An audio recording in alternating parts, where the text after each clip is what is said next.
Hello my dirty little dumplings and welcome back to Brian Abroad. In today's video, I am here at Tokyo Disneyland. Now this is my very first time here, so I'm super excited to go ahead and check it out. I am staying at the Disneyland Hotel, which also from the brief glimpse I got just from checking in this morning, looks incredible. I'll talk to you guys more about that later. I am doing a vacation package. I'll talk to you guys a little bit about how that works as well when I go back to the hotel later. Now, this morning I got in line about 8:15. I had read everywhere online that even though the park is scheduled to open at 9 really means like 8 or 8:15 or 8:30, and they always open early. And so you want to make sure that you're there like an hour before that fake opening time. The earliest I could get here this morning and then check into the hotel and get in line was around 8:15. And let me tell y'all, I've never seen a 9 o'clock that was more 9 o'clock than today. I didn't move anywhere until exactly 9 o'clock, and it did take me about 20 minutes just to get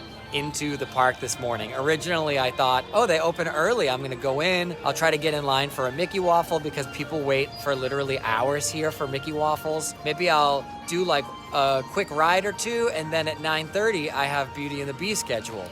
No, none of those things happen. But I do have Beauty and the Beast scheduled, so let's hit that one first.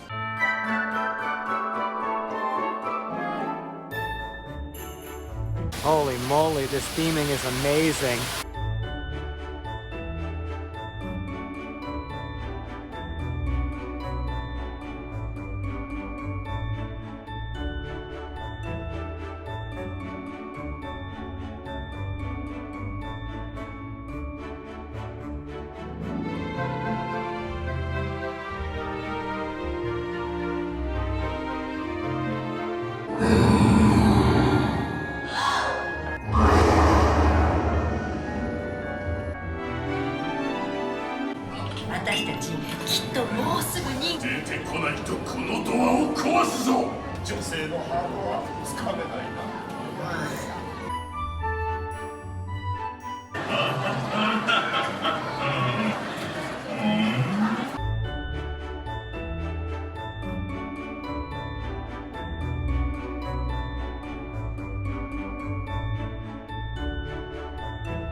Y'all, I feel like I need to collect myself a little bit after that ride. Jesus Christ.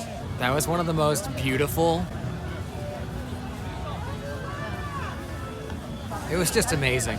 This whole area is like straight from Beauty and the Beast.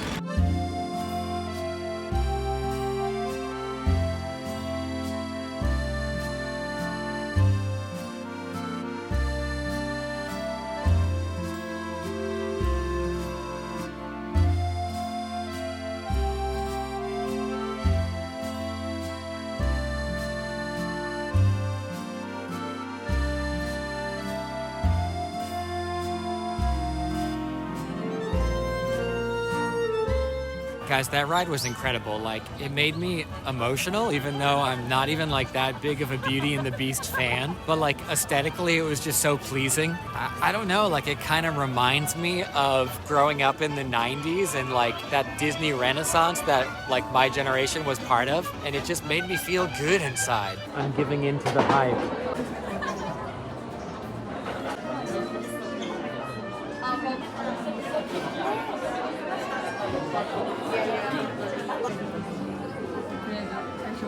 So this is the Mickey waffle with mint and custard cream. And I got a hot coffee, which is free with my vacation package. They give you this drink ticket that you can take to the quick service restaurants for your drinks. And it's free all day, the whole time you're here for the next 3 days, apparently. The waffle itself is really good. A little bit crispier than back home. Let me try the cream. The cream is super minty. It's like mint chocolate chip Ben & Jerry's. Let me try the custard one. It just tastes like whipped cream. There's some show going on that's themed to Vanellope from Wreck-It Ralph, so I think that's why everything is so colorful. And there's this like little white chocolate bow candy with it too. Usually stuff with whipped cream all over it would not be my choice for the first meal of the day since I'm not 5 anymore, but I didn't have time to eat anything yet today, and that kind of hit the spot. And it feels kind of like I just brushed my teeth, so it's like self-cleaning food. The entrance to Pirates of the Caribbean is right over here, so I think I'm gonna check that out next. I'm curious to see if it's exactly the same as Orlando's or if it's a little bit different. See fun-loving pirates sack and burn a Caribbean seaport.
The Pirates of the Caribbean store actually has movie merchandise. This is cool. They have like pirate clothes.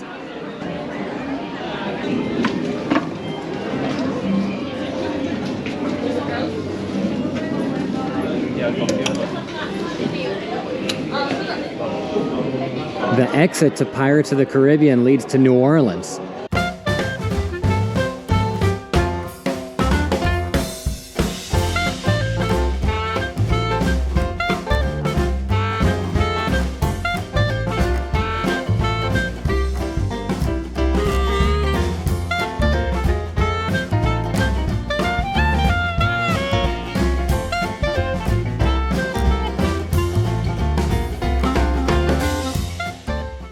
Speaking of New Orleans, I really want to go on Tiana's Bayou Adventure. I know that some people are purists when it comes to Splash Mountain and they're upset that it changed. I get it, you know, things change though. The last time I was in Orlando, I was in full makeup doing the Hatbox Ghost for Mickey's Not So Scary Halloween Party, so I feel like water was not going to be my friend at that time. Today it's quite cold out. It's like in the 40s Fahrenheit, but the original Splash Mountain is still here. So maybe like closer to the end when I'm going back to the hotel and it doesn't matter so much, maybe I'll take a ride on Splash Mountain. This area of the park is interesting. It starts out looking like very Aladdin coded, like everything looks like you're in Agrabah, but then it very quickly turns into the jungle, except in the jungle there's also the railroad up there. I think that's Jungle Cruise, but Jungle Cruise is not open today. And then over here there's the Tiki Room, which has a Stitch overlay, and then if you go a little bit further you end up at Big Thunder Mountain Railroad.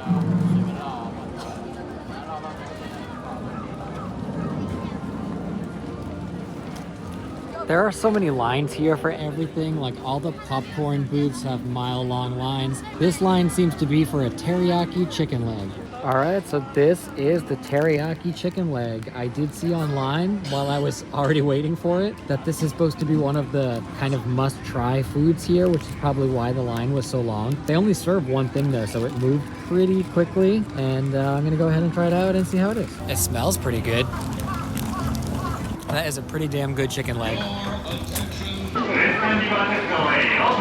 So the announcement for the railroad has piqued my interest because it promises views of, and I quote, tropical jungles and the American West. And I don't really know like how those two fit into each other, and I'm dying to find out.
You know what? I'm actually really glad that I did that because it was pretty cool. And it also gave some really good views of like Big Thunder Mountain and some of the other rides in the area. It also helped me know that I was late for the parade that I was gonna watch. So I quickly ran through Adventureland here and caught it from kind of a safe distance.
Now I'm back in Adventureland because I do want to use one of my ride passes that come with the vacation package for Big Thunder Mountain.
So my Disney confession is that that was the first time I've ever actually seen the Country Bears show before. I've seen them like in videos walking around like actors in costumes. They're kind of creepy, to be honest.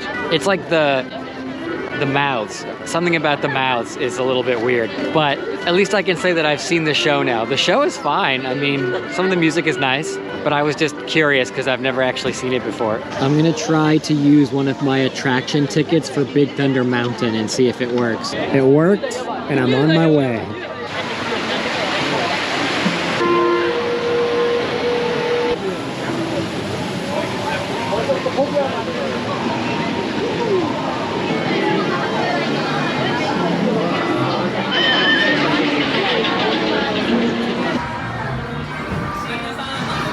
To be honest, that may have been my first time to do that ride too. I really don't remember it. I enjoyed it. I think the theming is really fun and everything looks really cool. And I really enjoyed the parts in the dark. There's some like little drops in the dark, but there's some like prolonged periods of darkness, and it kind of disorients you enough to make you feel like you're dropping even more than you actually are. All right, so I'm over here in Fantasyland still.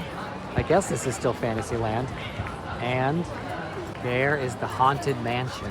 It feels like a strange juxtaposition to have Dumbo here and then the Haunted Mansion over here. It's strange that there's no music playing. Right now the wait is 80 minutes, so I'm gonna hold off for now and try to do this later when it gets dark out. Earlier I had said that I was gonna use my pass for this, but I actually wanted to use it for the Monsters Inc. ride because we don't have that back in America, so I've never done it before. This is the same as back home on the inside. Also, Disney here has like almost like a free lightning lane service. There's this thing like the 40th anniversary priority pass, and you can just go into the app and reserve a ride, and then 2 hours later, you can reserve another one. So I was able to reserve two. I have Pooh's Honey Hunt, which has a massive wait here. It's a very popular ride. And I also booked Star Tours just because it was what was available at that time. I'm hoping that more will show up later, possibly, including one for the Haunted Mansion. That would be great. I think my Star Tours ride is actually in about like 30 minutes. All the restaurants that I've passed by have really long lines outside to get in, but I really need food, like an actual meal. I just stumbled across the Queen of Hearts banquet hall, and I think I'm gonna grab a table here because they have a steak that looks really good, and I'm really hungry.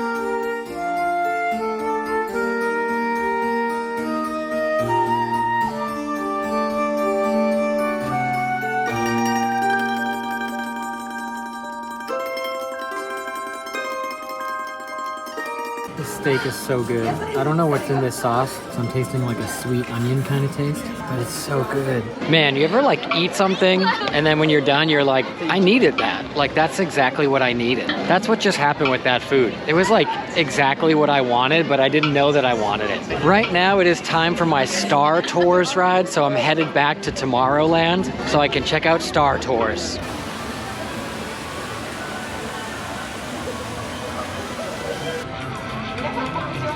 So this is the Happy Ride with Baymax. It's really, really popular here. The wait is over an hour, but it's essentially just alien swirling saucers, and I don't think I'm gonna end up waiting for that today, but it's cute though. I wonder what this line is for. It's for green alien Toy Story dumplings. I've seen those on social media before. I forget what's inside of them, but I'm probably gonna skip that this time. They have everything roped off and rerouted for the parade that's gonna start in like 30 minutes. It's really difficult to get where you need to go.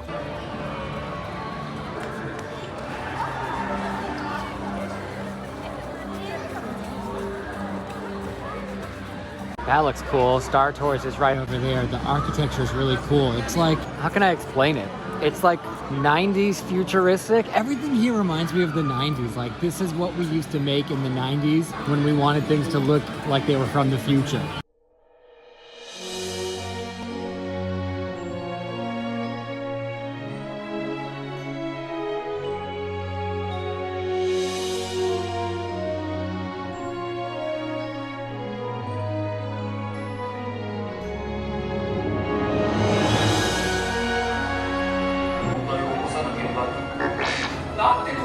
な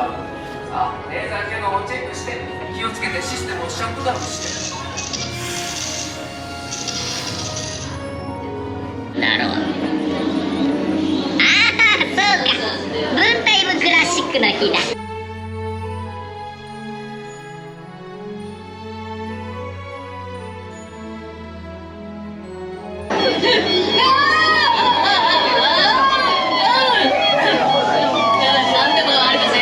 便内は途中空席を作らず、奥から順番におかけください。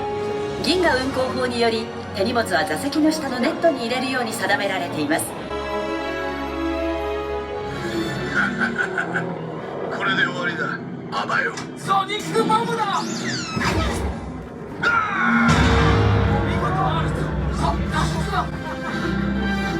That Star Tours was really cool. It was in Japanese, but like I saw a lot of the old characters. Darth Vader was there, Boba Fett was there. It was really cool. I've never seen that one before. The Green Army Men are here. Hi. He's very close to me. I think we're friends now. I'm not really sure what just happened. I felt like I was at Halloween Horror Nights.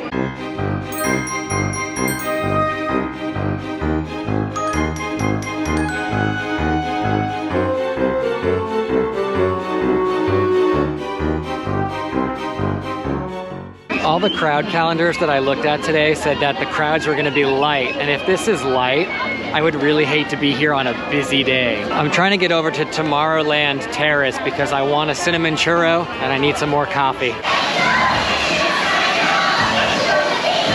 That parade was wild. I thought I was going to be stuck there for the rest of my life. Like, they stopped moving altogether and basically sang a whole 3-minute song while we all stood there and watched from behind the rope. It was so weird. But I have my churro and my free coffee with my drink ticket, which is always exciting to get free stuff that you already paid for a month ago and don't remember paying for. It's supposed to be shaped like Mickey. It's a little dry, but not bad. I'm realizing now that I never really even saw the front of the castle because I was in such a rush when I first got in this morning. I just want to go ahead and grab a couple photos before I head to probably the Monsters, Inc. area to do the Monsters, Inc. ride.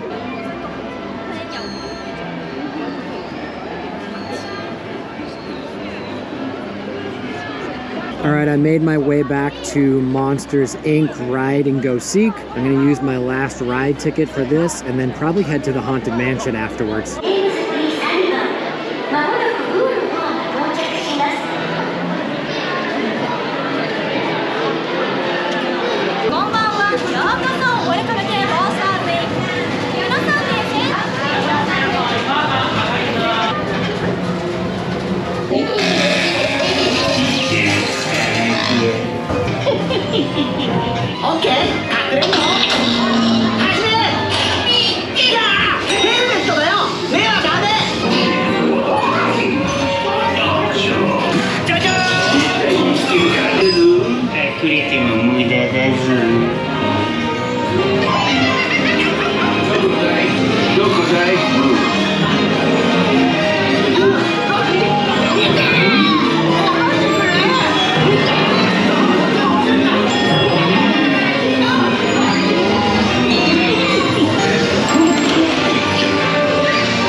Who wouldn't want a Roz stuffed animal? That's so cool. I love her because I think we have the same personality.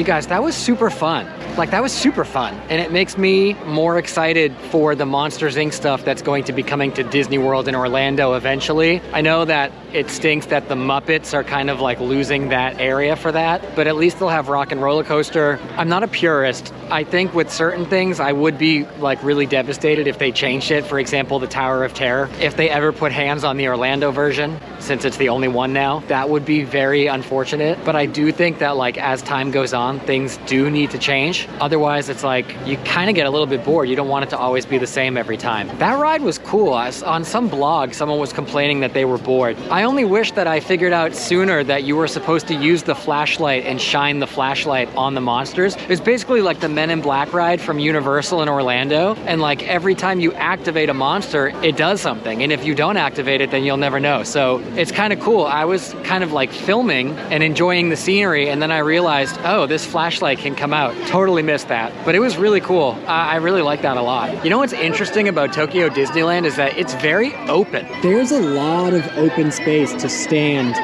and walk around.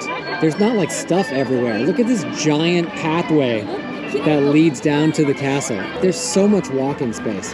This is the best time at Disney when the sun is setting and everything just looks so cool.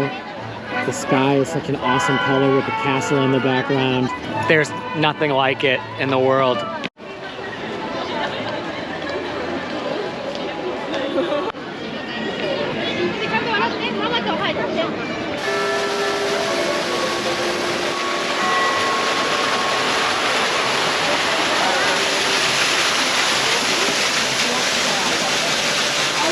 I just found Snow White's wishing well. All right, I'm headed back through the Fantasyland area because I want to check out It's a Small World, which are words that I never thought I would say in a million years. But right now they have a Groot overlay for It's a Small World. And earlier when I walked by, I recorded the music and it sounded really fun.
You guys, it feels kind of wrong. There's no fog, there's no spooky lighting, there's no song. You're just walking into a house, basically. Awaken the spirits with your tambourine. All right, I just finished the Haunted Mansion, and probably my last ride of the night is gonna be here at Pooh's Honey Hunt.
So both of those rides were actually amazing. The Haunted Mansion kind of like leans into the horror a little bit more in kind of like a quiet way. They show the body hanging at the beginning for like a really long time. It's not like a quick flash. It's like, yeah, there's a hanging body. Here you go. And then in the graveyard scenes, when there's like little animatronics that pop up from the tombstones sometimes, there's like 100 of them. And they pop up like really quickly and suddenly as soon as your cart faces them. It's like, "Bleh!" It's like a jump scare. And there's all kinds of like moaning sounds, and they have like closed doors that are shaking, and there's green light and fog pouring out. It's definitely like a little bit more like straightforward horror without needing to like pump in the elements of like fake spooky music and lighting. It's like, it's already there for you. And then Pooh, that ride is so cool. It's like the many adventures of Winnie the Pooh from the Magic Kingdom, but like turned up to 1,000 and trackless. It's so cool. There are only a few more things I want to do before I leave today. Number one, I didn't get to look at the Main Street area here at all because I was in such a rush to get to Beauty and the Beast this morning. And then second of all, there's a couple of shows to end the night. There's an electrical parade and there's fireworks at the castle. So I'm gonna try to catch both of those. I may even buy premier access to the parade because I'm really interested in it. It's like the electrical parade, and I've never seen anything like that before at any of the parks.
Nothing, okay, like this, appearing picture, the Disney picture, but no color, so it's matching again, and be colorful, no color, and like this, and disappear. All right, so I did end up buying premier access to the parade. I couldn't help myself, and I'm gonna head back down Main Street to get to the reserved spot. The floor is actually numbered for the premier access location. Like you have a specific seat basically.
After the parade, I headed to Tomorrowland Terrace because it was basically the only restaurant still open in the entire park, and I got a chicken sandwich and fries for dinner. It was kind of like eating at McDonald's, and the sandwich had these white blobs on it that in hindsight I think are eggs, but at the time I was really confused because it didn't say anything about eggs being in the sandwich on the menu. After dinner, I headed back to the castle to catch the fireworks. I really appreciated the simplicity of this show. There's no projection mapping, there are virtually no special effects, and the fireworks only appear on one side of the castle. It's also very to the point and only lasted around 5 minutes, which I also really appreciated. All in all, a nice way to end the night at the park. Or so I thought. I was literally just about to walk out of the park when I realized that there's one ride here that's kind of like only here, and so I'm running to try to do it. It's a Pinocchio ride. Pinocchio's Daring Journey.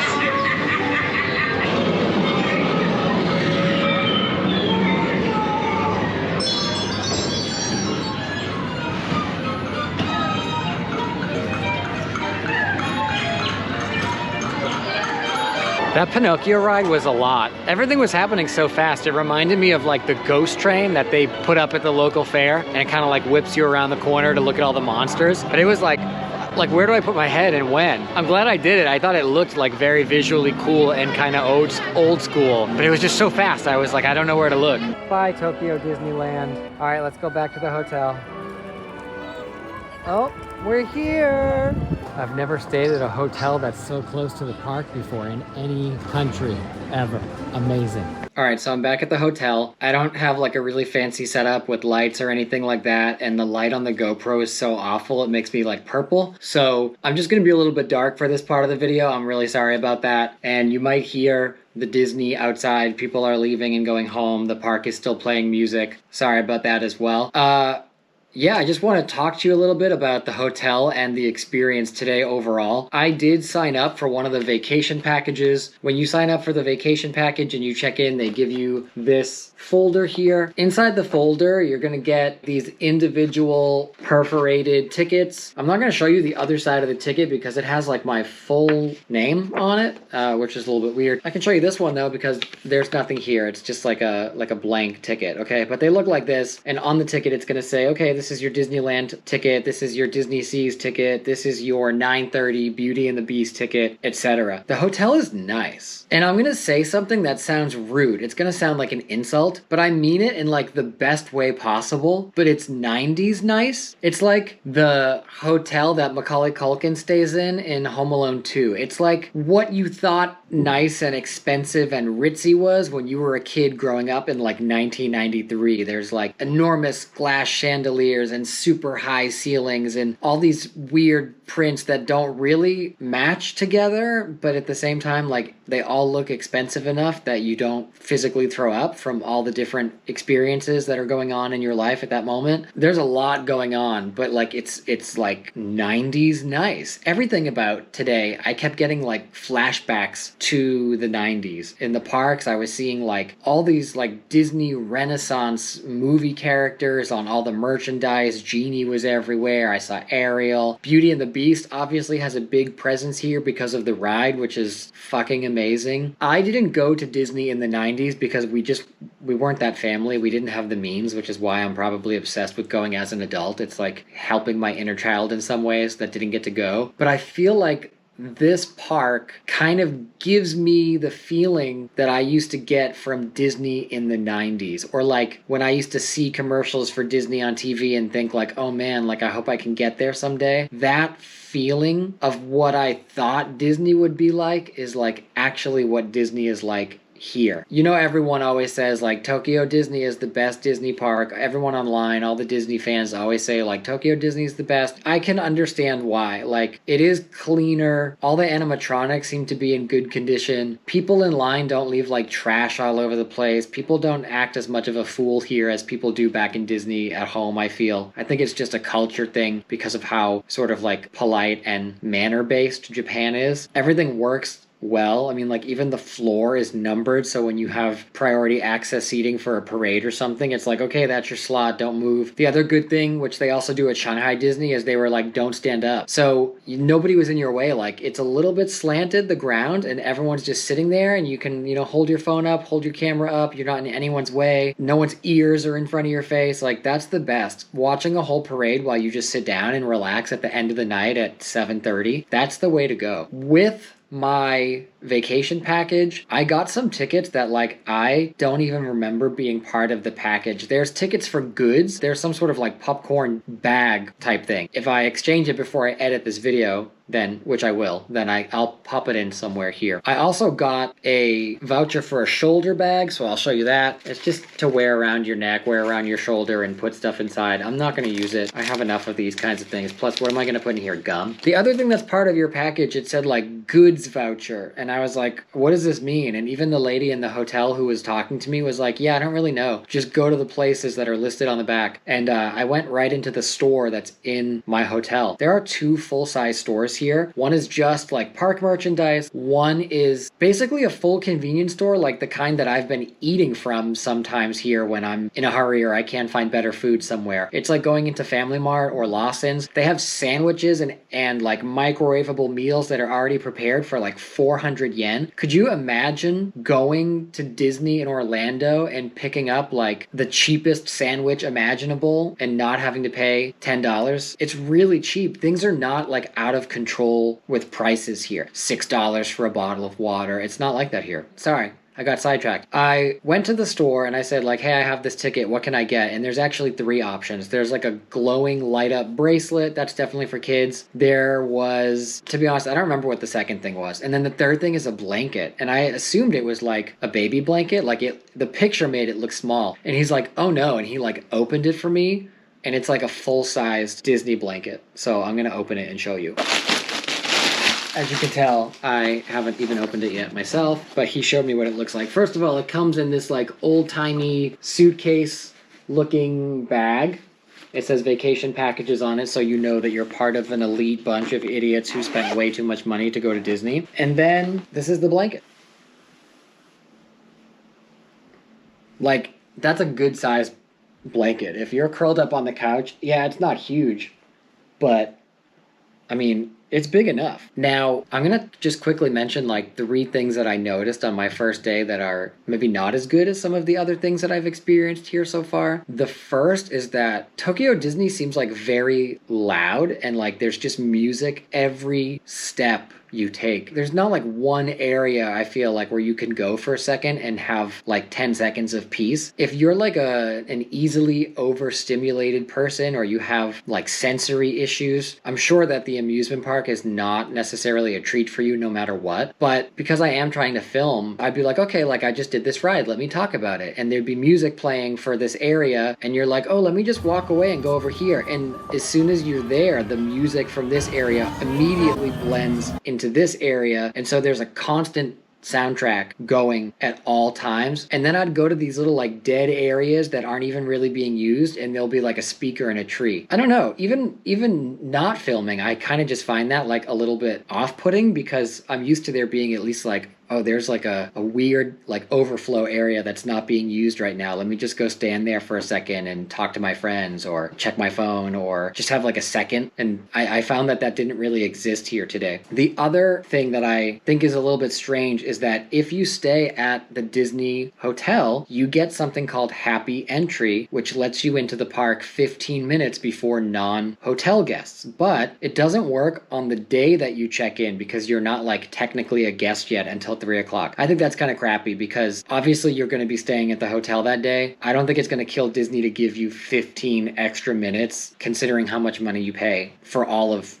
this stuff that's in this package. Second of all, it doesn't cover Disney Seas if you stay in a Tokyo Disneyland hotel, which I also think is crappy because it's the same company, it's the same umbrella, it's not like some weird partnership or something and that's how it makes sense. It doesn't make sense. If you buy tickets to stay in the Disney hotel, then you're on Disney property. You should be able to get into whatever Disney park is available at that time. If you're in Orlando and there's early entry for the selected hotel guests, they're not going to tell you like, oh, sorry, this is Hollywood Studios and your hotel is closer to Epcot, so it doesn't count. It's literally one monorail stop away. I just think that's petty. Another thing that I also think is a little bit petty, and I'm not complaining necessarily because, to be honest, I didn't even know that it was included, but there's this drink ticket that I showed you guys earlier, and you can go to certain restaurants, not sit-down restaurants, but like quick service restaurants, or the kind of restaurants like the American Waffle Company that I went to where you're not even allowed to sit inside. It's like you order, you grab your food, you go out and you fend for yourself trying to find a table. This works here, and it works all day for your whole entire trip, any place you go to that's like that. So I got 2 free coffees, for example, today from 2 different places. But what's weird is that, like, obviously the coffee that they're giving me at the waffle place is the same coffee that I'm going to get on Disney property at the Alice in Wonderland restaurant that I went to. But because that restaurant is like a sit-down place, even though you serve yourself and you find your own table, so I don't really know what the difference is between that and the Tomorrowland Terrace place that I went to, which gave me free coffee. It's literally the same. Like, it just doesn't make any sense. The Alice in Wonderland, like, Evil Queen restaurant, Queen of Hearts restaurant, would not let me use this. But the Tomorrowland Terrace one would, and the waffle place would, and the coffee is the same no matter where you go. So I just feel like it needs a little bit of like fine tuning. Like if you're getting a certain set of beverages, if you're just getting like a boring coffee, a Coca-Cola, tea, I feel like it should just be included no matter where you go. The product doesn't change, so I don't quite understand why it matters. And to be honest, there's no difference between the Alice in Wonderland restaurant that I ate at and the Tomorrowland restaurant that I ate at. You go up, you order, you grab your tray, you go sit down, you find your own table, you bring your own tray back. What's the difference? It doesn't make sense. I just feel like there are a few little inconsistencies, and I'm not trying to complain. It's just an observation that I made. But so far, I'm having a great time here. I really enjoyed the park today. I really enjoyed the perks of the vacation package. I would definitely recommend it, especially for some rides. You don't even need a timed reservation. Beauty and the Beast, there was probably a 2 to 2.5 hour wait all day. That's not going to be the kind of ride where you just take one of your little things and you say, oh, can I use this here? It's not going to happen. That you need to reserve a specific time for as part of your package online, which I did. But for like the Haunted Mansion or the Monsters Inc. ride or Star Tours or a whole bunch of other rides, they're all listed in this one category, just like the drinks should be, just to go back again.